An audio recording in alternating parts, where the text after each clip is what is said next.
third. Welcome to Third Phase of Moon. My name's Blake Cousins. Now get ready for the start of an amazing journey. The largest YouTube channel is now on the largest civilian-run radio station, Third Phase of Moon Radio with researchers on a mission. Host Dr. J. Andy Elias and best-selling author, MUFON investigator Preston Dennett are about to take you on all the rides of our lives. We'll be taking UFO news, interviewing top researchers. The journey begins now. Third Phase of Moon Radio is officially on air. Without further ado, here comes Third Phase of Moon, researchers on a mission. We welcome you back to Third Phase of Moon Radio. We have an amazing show for you today.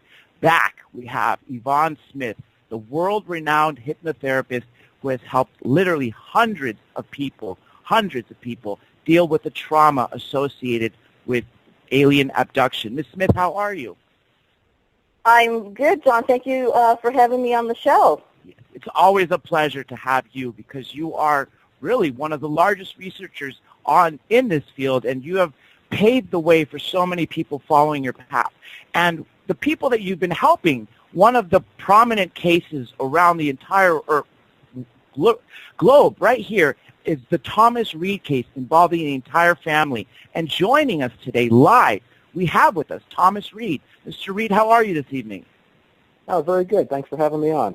Thank you. The pleasure is ours. Now, your case is very complex. I mean, it involves decades. It involves your family. It even touches politics to a sense with your father, with the UN. I mean, there's just so much to it. The listeners out there, if you've heard Thomas Reed's name, you would know what we're talking about. If you haven't, you're in for one great surprise. And I guess the logical place is to start. When was the first encounter? In the 60s, I guess, would be the decade to begin with. Well, our case with my brother and I, the one that really had gotten most of the attention, if you will, was Sheffield, Massachusetts. That was where my family owned a little restaurant, which oddly enough is still there today. It's called Village on the Green. And that's at 113 Main Street, to give you an idea how small the town was.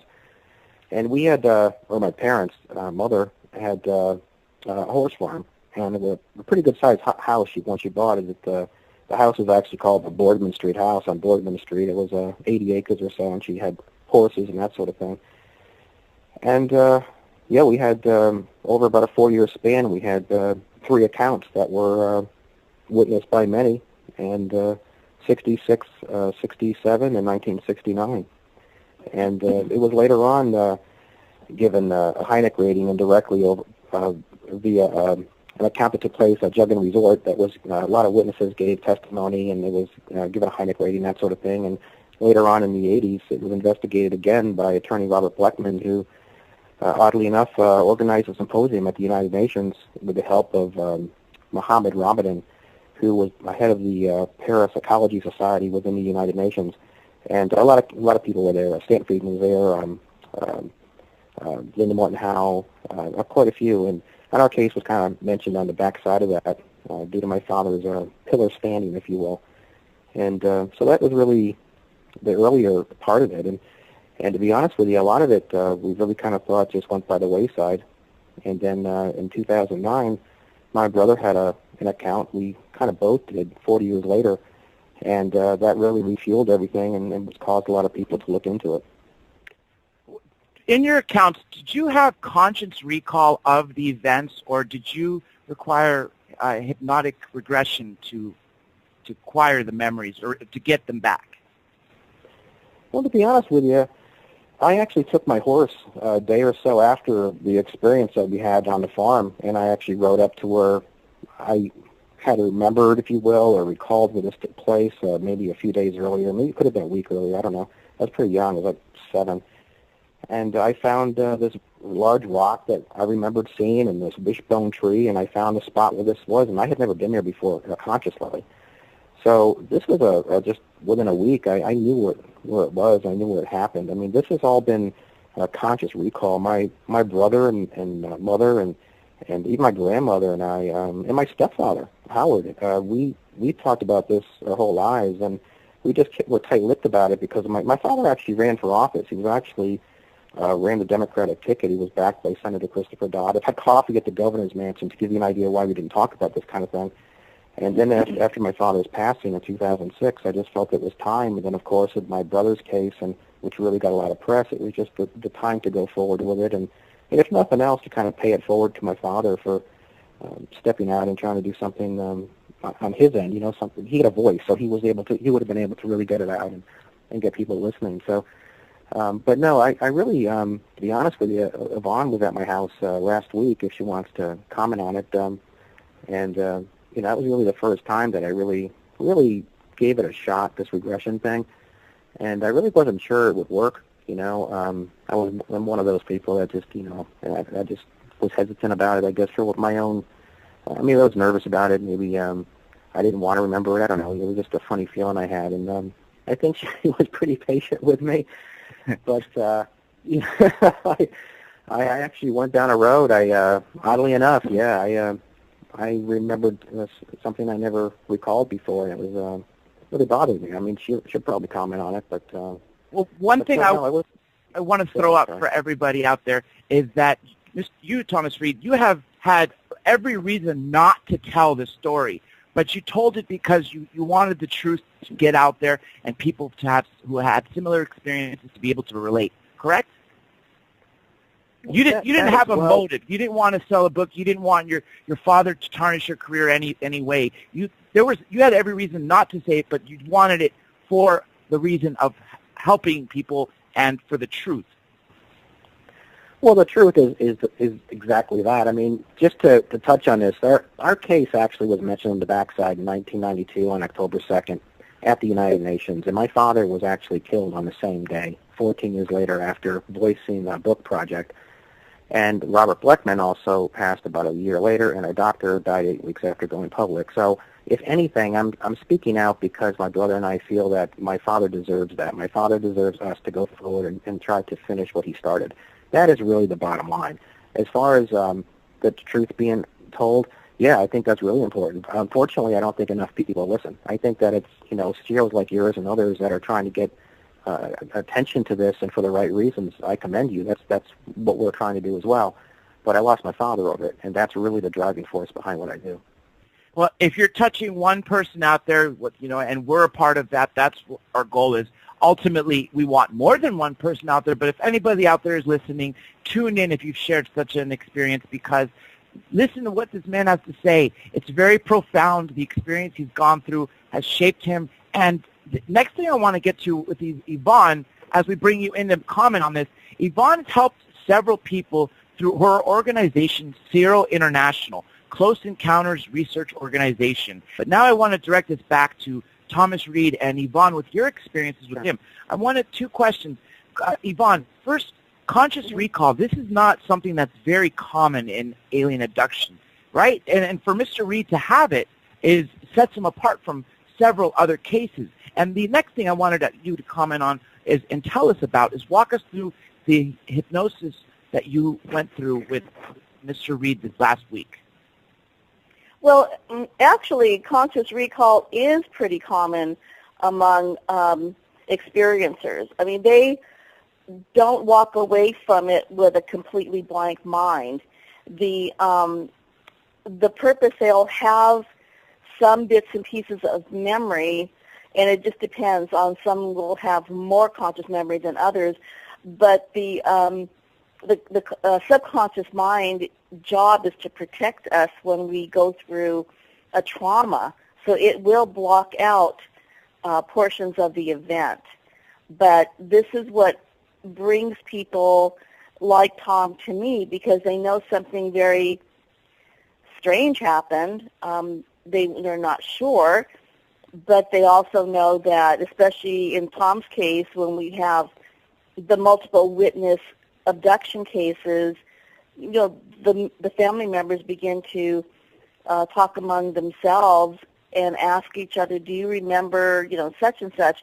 But another strange element of this is many times the family members don't even talk about it till years later. So, but they do have conscious memory, and what brings someone to me is that they finally want to know what happened. They want to know the truth. They want to know if they're crazy. I've heard this over and over again. So what Tom experienced, of course, is one of the better documented cases, because he had family members with him, and then he's got all the documents. He spoke for CIRO, our support group, several years ago, and we're going to have him back at some point to speak for CIRO International, which is a spin-off, a branch of CIRO. He puts on a very nice presentation. Tom and I also spoke at the McMinnville conference, I believe that's a couple years ago. But I'll let Tom talk about his, to see how much he wants to talk about his hypnosis experience. But what he went through during his session is something that I experience with people on a daily basis. One of the great things I love about the case is that on top of the conscious recall, how it extends on different generations, and it's been profiled in very many different places. I remember hearing the name initially just by searching, Googling alien abduction. Then again, when we had Kathleen Martin, Denise Stoner on, and then recently when you two were together, and it was even profiled in a book recently. And there was this one drawing of this insect-like creature, and I remember the big part of it was the way its legs were. It kind of sat like it made an M, and it had this giant sack. Can you describe the different creatures and walk us through that particular experience? Is this for me or for Yvonne? For you. Oh, okay. Yeah, what my family, what we ran across or saw or had an experience with what we believe to be two different type of entities, if you will. The one that looked more human to us, it was still more human than what most people would probably see on the internet or reference as the common terminology, I guess, would be a gray. That looked very human to me in a lot of respects, and a small, frail. And then there was the what we believe to be, and again, this is our assumption. I don't know. I'm no expert, but it looked to be a combination of perhaps some type of gene manipulation or something, a combination of different insects, and it had looked to have human hands. It had an insect-type body, legs of maybe a spider or an ant. It had a head of an ant, actually. It was about 4.5 feet tall, I believe. I was younger, so I try not to. It looked bigger to me as a child and quite terrifying, actually. But it, again, I'm not trying to blow it out of proportion, but I'd say this thing was about 3 feet. The legs, 3 feet. Body was a couple feet taller than that. It had a head shape similar to a football or an ant, and it looked to lower and raise itself between maybe 4 feet and 6 feet through its stance. My brother remembers it being much taller than I do. I'm sorry, no, my brother remembered it being shorter than I do. And we thought for that reason that maybe it lowered itself because my brother was shorter and I was taller. But again, it had like, to describe it to you, legs very stick-like, like pencils maybe, and it had rings on it. It looked like it had like purple ring going around it, and it had like a sack or like a teardrop body and a very long neck. And again, it had a head much larger than twice the size of a football, but shaped very similar to that. And I just recently had an illustrator put together a 3D image of it, which I can probably send you later if it's okay. But it hangs in Roswell, actually. I drew it when I was, to tell you how I first drew this thing, after an experience that we had in 1969 in the station wagon, in which my whole family saw this craft over or inside some shrubs and trees up above the left side of their car. And it was very traumatizing for the whole family, which is where we saw this thing. Later on, I actually sketched it. My first day of 4th grade, I had gone into my class, and there were a lot of sketches from children from the year before on the back wall underneath the chalkboard. And they had these green men from Mars and all this kind of thing. And I stood in the doorway, and I spoke to my teacher before I would take my seat. and she asked me, my name, blah, blah, blah, why am I late? Because I actually was late for my first day of school, 4th grade. And I said they're not green and they're not from Mars. And I had sketched a couple of things which also hung on the back wall of this classroom. And several of them actually are hung in, not the museum, but the library, the Roswell Library today. And so this thing that I sketched, I actually drew it when I was 9, maybe 10, 9 or 10. And it stuck with me this whole time. And just over the past few years, I've started running into professional illustrators and that sort of thing that have tried to help me bring this to life. So with the help of my brother and I, we sat down, and what we believe, when we look at it, it puts a chill down our back. So we know that, between the two of us, we have some differences in what it looked like. My brother thinks it was a little bit shorter, that kind of thing. But all in all, it's very accurate to what we saw. And this is a real thing. It looked like it had almost human hands, larger human hands. Again, it was a combination of different insects maybe and some human characteristics. It was very, very weird looking. It was very, very difficult to look at. When I saw it, I ran into a hallway. But anyway, to give you an idea of the color too, the head of it was more like a goldish copper, maybe, from what I remember. And the body itself, the neck and going down towards the legs, was more like an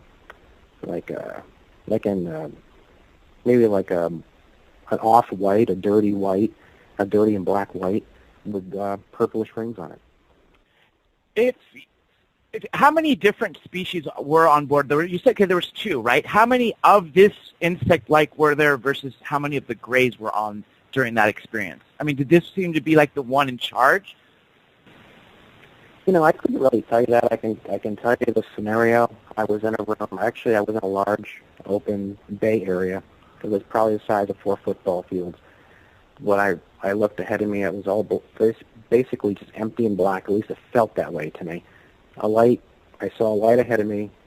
At this point, I usually, the times when a couple of years beforehand, if I can back up for a second, I felt very engaged in something. I felt like I was going along, not willingly, but I was doing it anyway. It was very hard to describe why I would cooperate, for lack of a better word.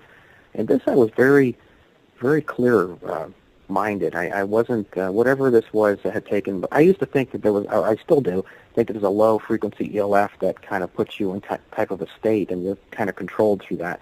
I didn't feel that this time. I was very alert. And I was very nervous to walk ahead to this person who was, or E.T. or whatever it was. It looked very, very human-like, actually, like a small human with large, maybe lenses or something on its face. But it was more human than most people would describe. And I walked towards it. I was grabbed very harshly on my left arm, and I was taken out this room. I went down a hallway just in front of that, or through that door. And it was very bright, high walls. I don't remember the light bleeding in, which is something my brother and I talk about a lot. It looked like where it was light, it was light. Where it was dark. And these walls, if I remember correctly, looked to be about, today, being older, I think, okay, maybe not quite that tall, but maybe like 15 or 20 feet high. They were tall walls, and it was very white, very luminous, almost like a glow stick. And it went down to the end of this hallway, which was not that far, maybe, I'm going to say 30, 40 feet maybe. And it came to a T. I was taken to a left and immediately into a room off to the right. And there was a wall in there that bowed inward. It was almost like a can. And on the side of this large bowed-in room, which is probably 25 feet wide, 25 feet deep, there was these 2, I call them, I guess, insect beings off to the left.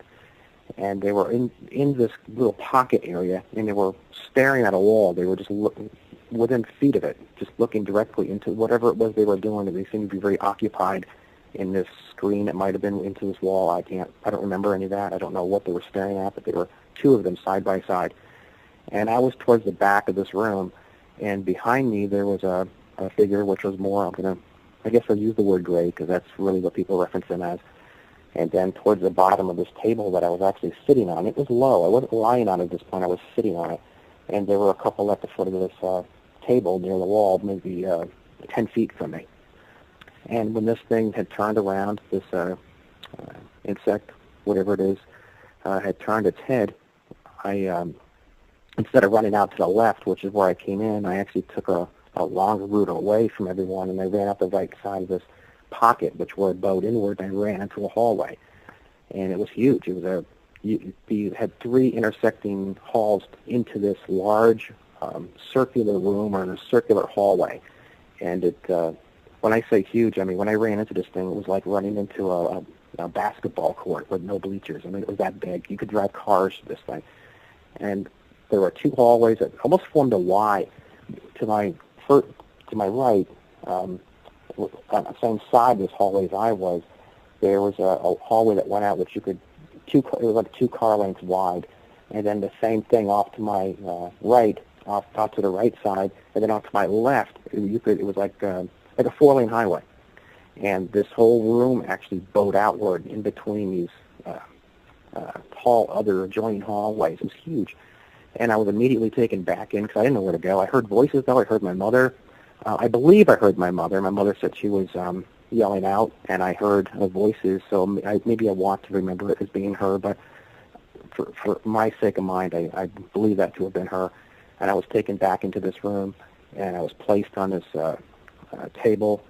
It was white, like a white as silver, and it wasn't that high off the floor because I was only 10, maybe 9 or 10 at this time, so I could slide right up on it. So it was pretty low, and I laid down on this thing, and this piece came over me. It almost looked like a tanning bed cover, or it was oval, and it had like a cage inside of it. It looked like it had an inner section of a cage that moved. And I thought when this thing came over me, it was to keep me from running. That's really what I thought it was. I thought it was to just keep me in place. But this cage thing loosened a little bit, and when this thing finally came over my body, I could actually see underneath it. I could even see my feet, the whole thing. And it had holes on the side of it, like ovals or circles. And there were things placed on my body through these hands that came in through this cage-type thing. And they looked like raisins, large raisins. And I think they were on a pad of some sort. I can't remember exactly. But I used to reference them as rocks. But I don't think that's a really a fair analogy. I think they were more like a packet of something, or like a dark, raisiny, black packet. And they were about the size of smaller than a golf ball. And so I remember that. And then I was brought back into this room. And next thing I was back in the station wagon with my family, who all remembered something a little bit differently. And my grandmother was in the middle of the road. I remember seeing her. My mother was driving, actually, and now she was in the passenger seat, and she was not aware. She was not responding to me calling to her. My brother was curled up in the fetal position. He was on the right side of me. And my grandmother was about 3 or 4 car lengths ahead of the car in the middle of the road. I used to use the word walking aimlessly, because she didn't seem to have a direction where she was going. And so I got out. I called her, Nana, what I called her. And I went up to her, and she had just before I got to her, she walked into like a hardware store. They sold bikes, room bikes, those little things, and baby carriages and stuff. And she got caught up in these carriages and so on in the back of the store, and I tried to grab her hand to come with me, and she was really preoccupied with this baby carriage, I guess, and stroller, I guess it was, actually. And finally she came back out and kind of teared up, going back to the car, and my mother was awake at that point, and my brother, I don't remember him being conscious at that time, but and that's when that was really a good snapshot of what happened in 1969. But we all remember different parts of it, and this insect thing, I don't know what else to refer to it as.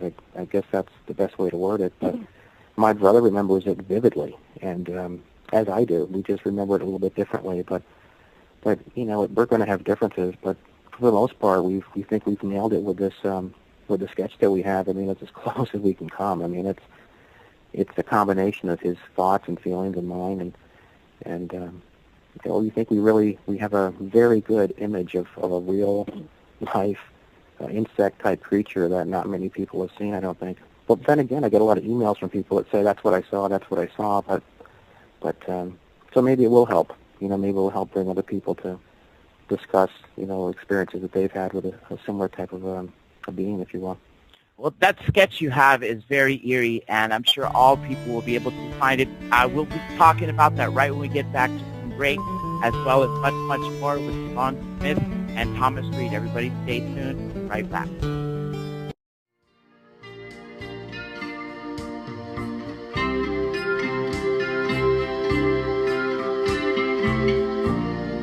We have an unidentified flying object.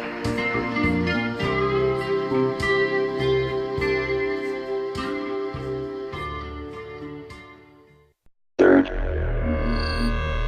phase of move.